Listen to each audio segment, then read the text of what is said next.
Sabi nga po sa isang African proverb, silence is the only answer to a fool. Katahimikan ang magandang isagot sa mga taong ulol ang pag-uugali.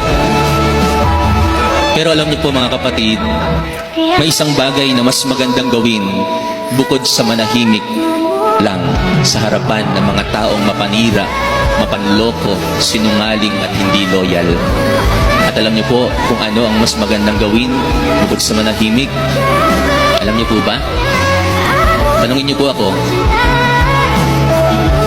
Ang magpatawad, ang umunawa, ang habaan, ang pasensya, ang patawarin sila ng harap-harapan.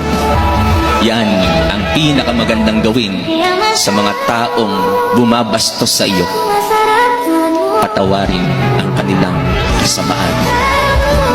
Yan po ang ginawa ng ating Panginoong Hesus na hari ng sanlibutan nung nilibak siya ng mga kawal, ng mga pinuno ng bayan ni Estas. Hindi lamang siya nanahimik, pinatawad po ni Jesus ang mga taong bumabastos at lumilibak sa Kanya.